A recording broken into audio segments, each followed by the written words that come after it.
I look at nature and they go with the flow. They go with the where the wind blows. But they say for humans that oh, you go where the wind blows and it's not good. What do you think of this? You see, when we look at nature, the trees, the rivers, the clouds, they all move in accordance with what is. The wind blows, and the tree does not resist. It bends. The river flows around the rock. It does not argue with it. But then we come along, human beings, and we think ourselves quite clever. We invent this idea that going with the flow is somehow weak, undisciplined, perhaps even irresponsible. Why? Because we've confused control with wisdom and resistance with strength. Now consider this. The very heart of life is movement. Everything is dancing. You are not a thing in this universe. You are the universe happening. So when someone says, don't go where the wind blows, what they're really saying is, don't be natural. Don't be like the rest of existence. But the Tao, the way, is precisely that. It is not a plan, not a strategy, but a current. And when you learn to float in it, to surf on it, as it were, life becomes not something you must control, but something you must join. So perhaps the problem is not in going with the wind, but in thinking that we ought to be made of stone. Would you rather be the reed that bends or the branch that breaks? To go with the wind is not weakness, it is wisdom. But how can we be in this flow where the wind blows when the society is the way it is, you know? How can we be in the flow but in the society? Because maybe in nature it's easy to be in the flow. There are no distractions, there are beautiful things in balance. But in society, how do we do it? Now you are touching the essence of the dilemma. You ask, how can we be in the flow like nature while still living in society with all its noise, its pressure, its madness? Let me say this, as clearly as I can. The flow is not a place. It is a way I of see. being. It is not only found in the forest or on mountaintops. It is found in your awareness, in I your see. I relationship see. to the world. You see, the trap is thinking that society is somehow separate from nature. But cities are nature. Governments are nature. Concrete and traffic and stock markets. All of this is what the universe is doing through human beings. Just as beehives are what bees do and spider webs are what spiders do, civilization is what humans do. It means maybe for some things the time has not yet come.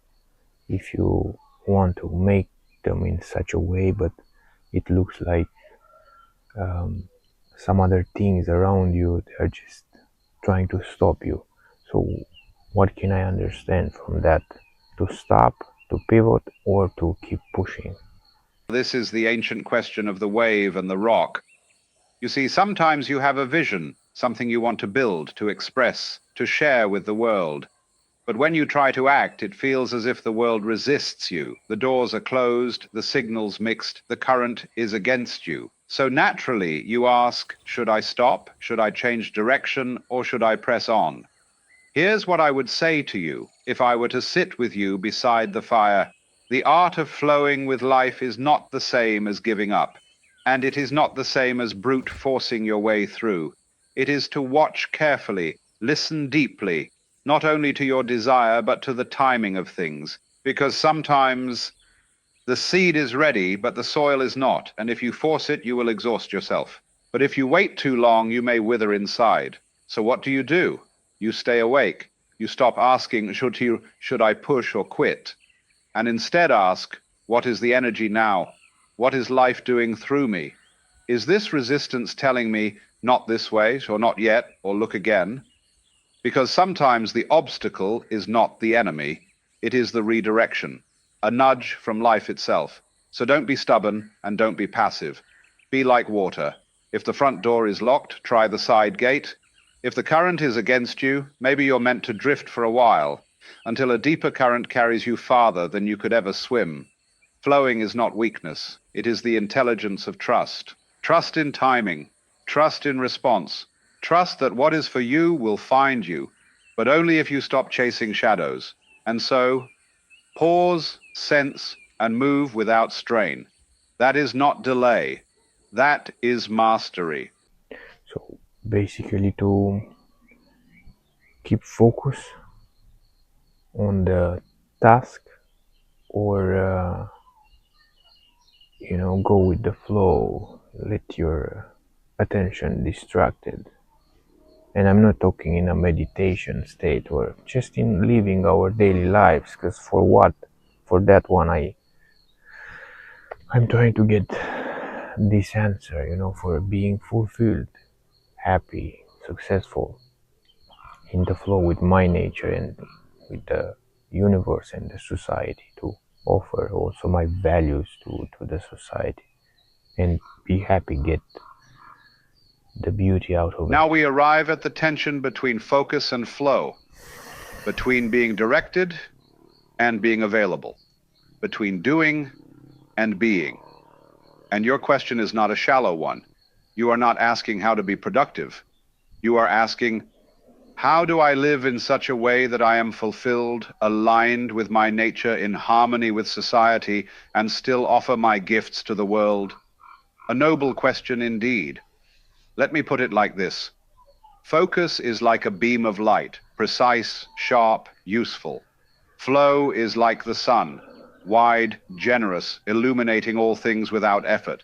So what is the mistake? The mistake is thinking you must choose between them. That to be focused means to be rigid, or to be flowing means to be distracted. But true attention, real presence, is not narrow. It is receptive. It listens before it acts. It's the kind of focus a surfer has, not on the plan, but on the wave. So in practical terms, you may sit down to write, to build, to create. Yes, focus. But your deepest focus comes when you forget yourself in the act. Not forcing, not drifting, but participating, merging. That is the sweet spot. Not holding your attention like a leash, but letting attention become your natural state. Alert, curious, responsive. And the fulfillment you seek, it comes when your outer doing reflects your inner truth. When what you give to society is not just effort, but essence. You don't have to shout over the noise of the world, just speak clearly from your center. And so I say, let your focus be alive, let your flow be purposeful. Live as if the universe is breathing through you, because it is. So first I need to be myself, to be authentic.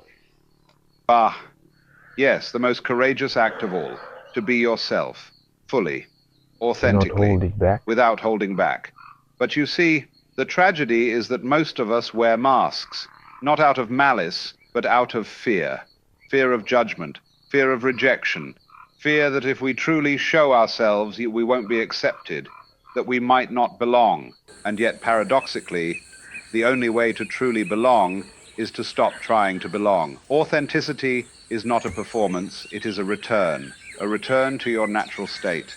Before you were told who you should be, before you were molded by expectations, before you learned to suppress your light so others wouldn't squint. To be authentic is not to be loud or rebellious, it is simply to be true, to let the inside match the outside. Now, does that mean you'll always be understood? No. But better to be misunderstood as yourself than to be loved for a version of you that doesn't exist. Because when you hold back, you don't protect others. You only abandon yourself. So I say, let your voice tremble if it must, but let it speak.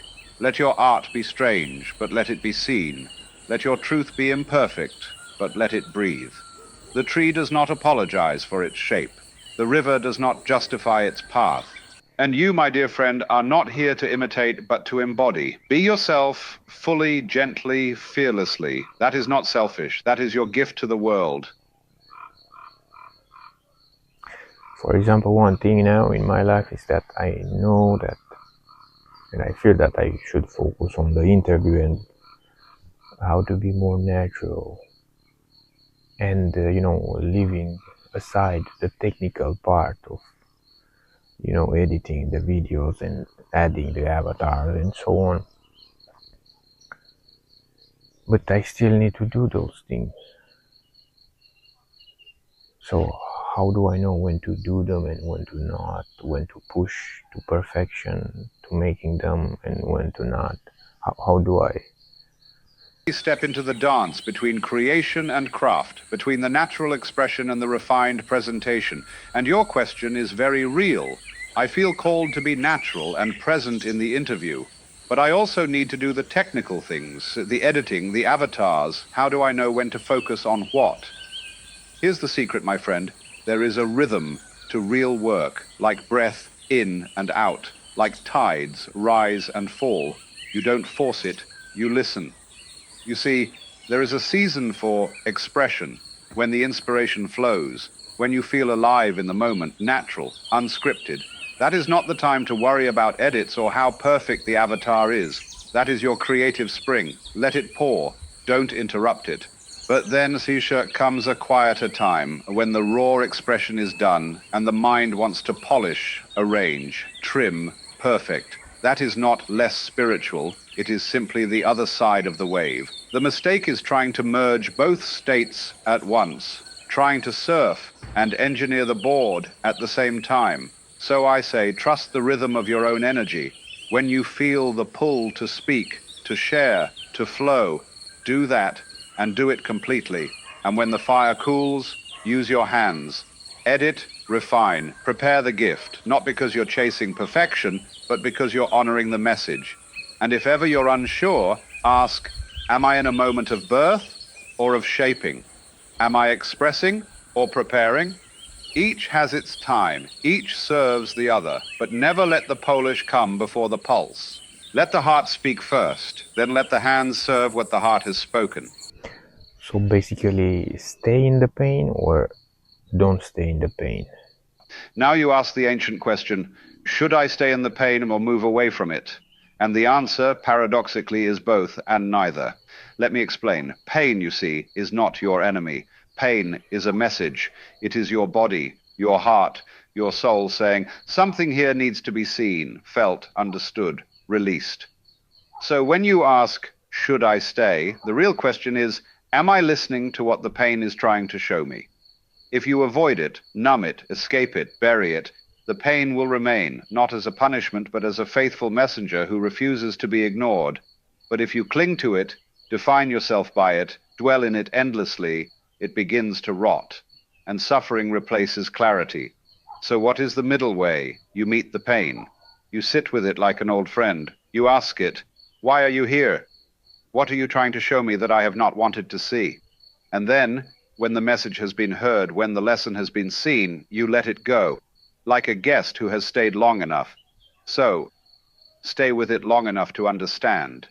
Do not stay longer than you need to suffer. Pain is a doorway. Walk through it, but don't build a home there. As Rumi said, the wound is the place where the light enters you. But the wound is not the destination. The light is. So in a nutshell, just realize that life is beautiful and we just have to enjoy to play it. Do not worry for tomorrow, as in the Bible says, right? Yes, beautifully said. In a nutshell, life is not a problem to be solved, but a reality to be experienced. It is a dance, not a destination, a song, not a schedule.